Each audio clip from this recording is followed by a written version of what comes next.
आज की कहानी ऐसे लोगों के लिए है जो अपना लक्ष्य तय नहीं कर पाते हैं और जिन्हें नेगेटिव विचारों से डर लगता है। ऐसे लोग जो व्यर्थ में अपना समय बर्बाद करते हैं। आज की 3 कहानी स्वामी विवेकानंद जी के जीवन पर आधारित एक सच्ची घटना है। अगर आप इन्हें सुनते हो और उन्हें अपने जिंदगी में अप्लाई करते हो तो आपकी जिंदगी में एक बड़ा बदलाव हो सकता है। तो बात करते हैं स्वामी जी की जीवन की पहली कहानी या पहली घटना पर। तो पहली घटना कुछ इस प्रकार है। एक बार स्वामी विवेकानंद जी अपने गुरु श्री रामकृष्ण परमहंस के साथ कहीं जा रहे थे। तभी रास्ते में उन्हें एक आदमी मिला जो पत्थर पर कुछ बनाने की कोशिश कर रहा था। तभी स्वामी जी के गुरुजी ने उस व्यक्ति से पूछा, तुम इस पत्थर से क्या बना रहे हो? व्यक्ति ने जवाब दिया, मैं अपने राजा का मूर्ति बना रहा हूँ।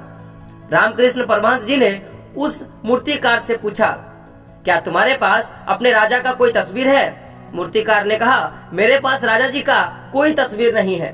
तभी रामकृष्ण जी बोले, अगर तुम्हारे पास कोई तस्वीर नहीं है तो तुम मूर्ति कैसे बना सकते हो? मूर्तिकार ने हंसते हुए जवाब दिया, भले ही मेरे पास उनकी कोई तस्वीर नहीं है परंतु राजा जी की स्पष्ट छवि मेरे दिमाग में छपी हुई है। और यही कहते हुए वो व्यक्ति अपने काम में लग गया और कुछ ही देर बाद उस मूर्तिकार ने अपने राजा जी का एक सुंदर मूर्ति बनाई भी।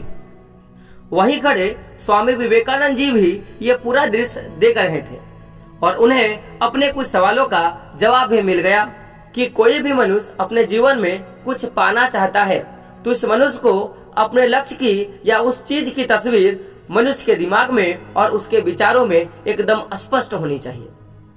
अब बात करते हैं दूसरी घटना पर। एक बार स्वामी जी एक मंदिर से पूजा करने के बाद अपने घर के लिए जा रहे थे। तभी उनके पीछे कुछ बंदर पड़ जाते हैं। कोई बंदर उन पर चढ़ रहा है, कोई बंदर उनके ऊपर कूद रहा है, कोई बंदर उनके हाथों की प्रसादी छीनने की कोशिश कर रहा है। स्वामी जी उन बंदरों से पीछा छुड़ाने के लिए तेजी से भागने लगे। स्वामी जी भागे जा रहे थे और वो बंदर भी उनके पीछे भागे जा रहे थे। कुछ देर भागने के बाद एक व्यक्ति ने उनसे कहा, तुम इन बंदरों से डरो मत, तुम इनका सामना करो। तुम जितना ज्यादा इनसे डरोगे ये तुम्हें उतना ही डराएगा। व्यक्ति की यह बात सुनकर स्वामी जी पीछे मुड़ जाते हैं और उन बंदरों की तरफ अपनी आंखों को बड़ी बड़ी करके उन बंदरों पर जोर से चिल्लाते हैं, जिसके बाद सारे बंदर वहां से दुम दबाकर भाग जाते हैं। और उन्हीं बंदरों की तरह होती है हमारे नेगेटिव विचार, जिनसे हम डरते हैं और जितना ज्यादा हम उनसे डरते हैं वो भी हमें उतना ही डराते हैं। इसलिए अपने नेगेटिव विचारों और डर से डरो नहीं बल्कि उसका डट कर मुकाबला करो। अंत में जीत आपकी होगी। तो अब बात करते हैं तीसरी घटना पर। एक बार स्वामी जी कहीं जा रहे थे और उन्हें वहां जाने के लिए एक बहुत बड़ा नदी पार करना था। तो स्वामी जी नदी के किनारे खड़े होकर नाव के आने का इंतजार कर रहे थे। तभी वहां एक साधु जी आए और उस साधु जी ने स्वामी जी से पूछा, क्या आप ही स्वामी विवेकानंद जी हो? स्वामी जी ने मुस्कुराकर कहा, जी हाँ, मैं ही स्वामी विवेकानंद हूँ। तभी साधु जी ने उनसे पूछा, आप यहाँ क्या कर रहे हो? स्वामी जी ने साधु जी से कहा, मैं यहाँ नाव का इंतजार कर रहा हूँ जिसके सहायता से नदी पार कर पाऊंगा और मैं अपने गंतव्य तक पहुँच पाऊंगा। तभी साधु ने स्वामी जी से कहा, तुम इतने महान इंसान हो, लोग तुम्हें अपने कामयाबी के लिए प्रेरणा का स्रोत मानते हैं और तुम एक नदी पार नहीं कर सकते हो। मैं तुम्हें नदी पार करके बताता हूँ। साधु महाराज यह कहकर नदी के ऊपर चलकर नदी पार किया और फिर नदी के पानी के ऊपर चलकर स्वामी के पास लौट कर आए और उन्होंने स्वामी जी से कहा, मेरे पास इतनी शक्तियां हैं, मेरे पास इतना ज्ञान है, फिर भी मुझे कोई नहीं जानता। लेकिन तुम्हारे पास कोई शक्तियां नहीं है, उसके बावजूद भी लोग तुम्हें जानते हैं, इसका क्या कारण है?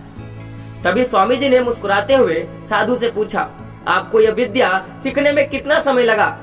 साधु महाराज ने कहा, मुझे 15 साल का समय लगा। इतना कहते ही वहाँ नाव आ गई। स्वामी जी ने साधु को नाव में बिठाया और नदी पार किया। नाव से उतरते ही स्वामी जी ने अपने और साधु महाराज दोनों के 50-50 पैसे नाव वाले को दे दिए और उधर साधु महाराज अपने प्रश्न के उत्तर को लेकर व्याकुल थे। तभी स्वामी जी ने साधु महाराज से कहा, जो काम तुम 50 पैसे में कर सकते हो उसके लिए अपने जीवन का 15 साल क्यों देना? यही 15 साल तुम समाज की भलाई पर लगाते तो तुम्हें भी समाज और पूरी दुनिया आज जानती, और मैंने यही किया। इसीलिए मुझे पूरी दुनिया जानती है और तुम्हें कोई नहीं जानता। स्वामी जी ने उस साधु से कहा, तुम्हारी तरह इस दुनिया में कई लोग ऐसे चीजों में अपनी जीवन का समय, दिन, हफ्ते, साल लगा देते हैं जिनका उनके जीवन में कोई मतलब नहीं मिलता।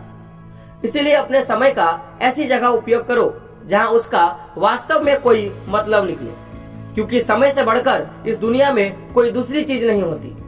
अगर समय बर्बाद तो जिंदगी बर्बाद। तो दोस्तों, आज की ये तीनों कहानियों से हमें यह पता चलता है कि आपकी जिंदगी में कोई भी लक्ष्य हो, अगर उस लक्ष्य की सटीक और स्पष्ट छवि आपके दिमाग में हो तो आप उस लक्ष्य की प्राप्ति कर सकते हो।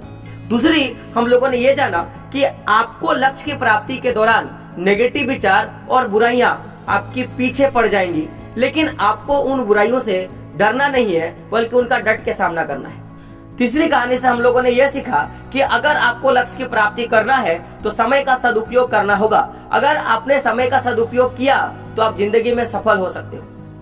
तो ये तीनों कहानी आपको कैसा लगा, आपको कमेंट बॉक्स में बताना है, और इस कहानी को अपनी जिंदगी में अप्लाई भी करना है। और इसी तरह के रोचक कहानियों को सुनने के लिए हमारे चैनल को सब्सक्राइब करें और बेल के आइकन प्रेस करें। तो दोस्तों, मिलते हैं अगले एक मोटिवेशनल कहानी के साथ। तब तक के लिए जय हिंद, जय भारत और आपका दिन शुभ हो।